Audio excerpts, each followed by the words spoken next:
In the middle of an active war, the Pentagon just fired the man leading the Army into it. That's not a hypothetical. That's what happened this year when Defense Secretary Pete Hegseth removed the Army's top general while American troops were being rushed toward the Middle East. And it wasn't an isolated incident. It was one more entry in a growing list. A list that now includes roughly 20 admirals and generals pushed out since Hegseth took office. The question tearing through Washington right now isn't whether the firings are happening. Everyone agrees they're happening. The question is what they mean for the war, for the military's chain of command, and for Hegseth's own future in the job. Here's what we know, and here's what's still murky. Start with the moment that set off alarm bells across the defense establishment. On a Thursday in early April, Army Chief of Staff General Randy George was told to step down and retire, effective immediately. George wasn't near the end of his term. He'd been nominated back in 2023, confirmed with more than a year still left to serve, a career officer who came up through West Point. The Pentagon's public explanation was thin. A spokesperson thanked George for his service and wished him well, but offered no real reason for cutting short the tenure of the Army's most senior uniformed officer in the fifth week of a shooting war with Iran. George wasn't fired alone. The same day, Hegseth also removed General David Hodney, who was leading the Army's Transformation and Training Command, the unit responsible for modernizing how the Army fights, and Major General William Green, the Army's Chief of Chaplains. Three senior leaders, gone within hours of each other, with no unifying public explanation tying the moves together. What makes this particular round of firings different from the ones before, it is timing.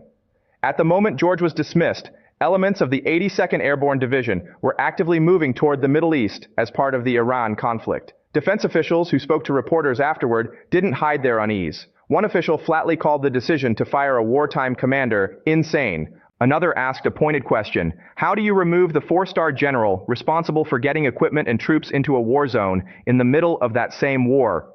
A third official described the move as lacking the feel of a confident, deliberate decision. Two officials who spoke to reporters said the split between Hegseth and George wasn't about war strategy at all, it was about personality. That detail matters, because it cuts against one narrative that quickly took hold, that George was removed because he pushed back on how the Iran war was being run. Just weeks earlier, George had been publicly discussing the need to ramp up weapons production and expand stateside manufacturing capacity to keep pace with the war's demands. Comments that read, in hindsight, like those of a general trying to solve the war's logistics, not undermine it. Whether that specific stance played any role in his removal is something officials have not confirmed. What is confirmed is that General Christopher Leneve, a former Hegseth aide and the Army's Vice Chief of Staff, stepped in to take over the role on an acting basis. If this had been a single, isolated firing, it might have faded from the news cycle within days. It hasn't, because it's part of a much longer pattern that stretches back to the earliest days of Hegseth's tenure at the Pentagon. Go back to the start of last year. Within weeks of taking office, Hegseth removed the chairman of the Joint Chiefs of Staff and the Chief of Naval Operations, two of the most senior officers in the entire U.S. military. Four former secretaries of defense from both political parties were alarmed enough to write directly to Congress warning that the pace and manner of these removals were reckless and that they risked undermining the all-volunteer force and threatening national security. That warning came more than a year before the George firing, which means by the time George was shown the door, this had already been flagged as a serious institutional problem by some of the most experienced defense officials in the country. The list kept growing through the year. The head of the Defense Intelligence Agency was removed after his agency produced an internal assessment suggesting that American strikes on Iranian nuclear facilities had been less effective than the administration had publicly claimed. The U.S. military representative to NATO's military committee was let go, with officials citing a loss of confidence in her leadership. The admiral in charge of U.S. Southern Command resigned, reportedly at Hegseth's request. A Navy chief of staff was fired. A three-star general overseeing another command left the Pentagon. And in June, yet another senior Army commander announced an early retirement, with the Pentagon once again declining to explain why. When a reporter pressed the Defense Department for an explanation in that case, the request was redirected to the Army, whose own statement offered no reason either. By the middle of this year, reporting citing internal sources at the Pentagon described an atmosphere of anxiety and mistrust spreading through the department, with dozens of officials fired or sidelined with little to no public explanation. So why is this happening? That's where the story splits, and where the evidence gets harder to pin down with certainty. One explanation, favored by several congressional Democrats, ties the firings directly to disagreements over the Iran war itself.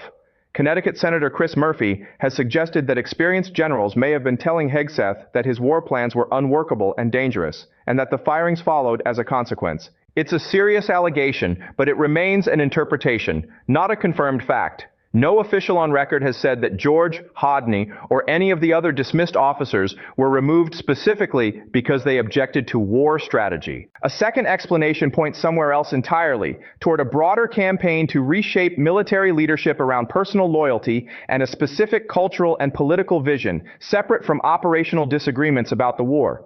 Critics making this case point to Hegseth's history of targeting officers connected to diversity-focused promotions and policies, and note that his public schedule has, at times, seemed to prioritize domestic culture war fights over wartime management. One widely discussed example: the day before President Trump announced the launch of the war with Iran, Hegseth's public activity centered on finalizing a settlement with the Boy Scouts of America's successor organization over diversity programming, not war planning.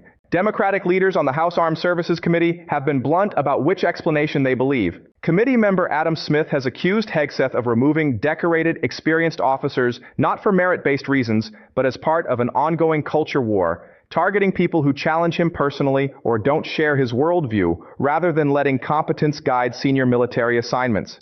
That's a characterization, not a proven fact, but it reflects where a significant faction in Congress has landed. What's notable is that the unease isn't confined to one party. Republican lawmakers have also raised concerns, even while some defend Hegseth's authority to reshape Pentagon leadership as he sees fit.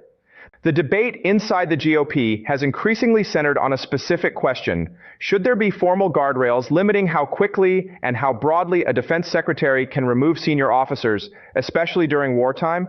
That question remains unresolved, and it's likely to keep coming up as the firings continue. Then, there's a separate track entirely, not about the firings, but about direct calls for Hegseth himself to be removed or to resign. Those calls didn't start recently. They go back to last spring, when a leaked Signal group chat revealed Hegseth discussing sensitive, impending military operations details in a chat that reportedly wasn't properly secured.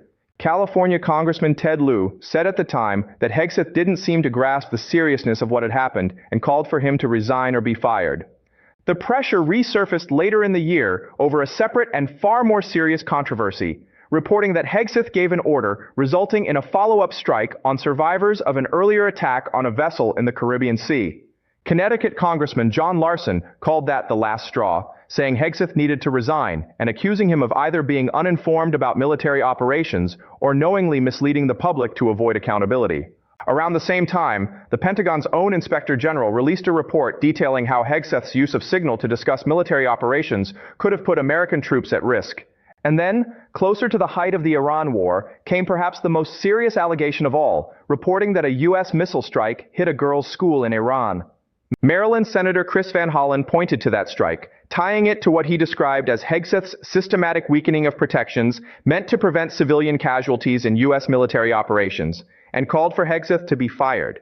None of these controversies, to the Signal chat, the Caribbean strike, the girls' school strike, have resulted in Hegseth's removal. He remains in his post. Calls for his resignation so far have come exclusively from members of Congress, almost entirely Democrats, not from military leadership itself. There is no confirmed reporting of active duty generals organizing against him or pushing for his removal. What exists instead is a defense secretary who has removed an extraordinary number of the officers who might otherwise be positioned to push back on him, while simultaneously facing sustained pressure from lawmakers over how he's conducted the war and handled sensitive information. So where does this leave things? The Iran war is still active. The Army is still operating under an acting chief of staff. The formal nomination process for a permanent successor to General George has not been finalized. Congress remains split, genuinely alarmed in a bipartisan sense about the pace of senior leadership turnover, but divided along party lines about what to actually do about it, if anything. And Hegseth himself has shown no public indication that he intends to change course or that the pressure campaign from Capitol Hill is likely to force him out. What happens next probably depends less on any single controversy and more on how the war in Iran unfolds. If it drags on, or if there are further setbacks tied to the instability at the top of military leadership, the pressure on Hegseth is likely to intensify, and the debate over congressional guardrails on Pentagon firing power will probably move from talk to actual legislative proposals. If the war winds down without further incident, this story may settle into the background the way earlier controversies have, noted, criticized, but not decisive. For now, the clearest fact in all of this isn't who's targeting whom.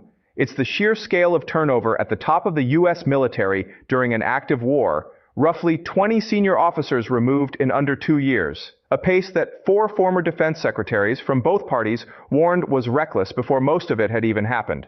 Whether that turnover reflects a defense secretary cleaning house to build a more loyal, aligned command structure, or a defense secretary undermining the institutional stability the military relies on in wartime, is still being argued in Washington. What isn't being argued is that it's happening, and that it shows no clear sign of stopping.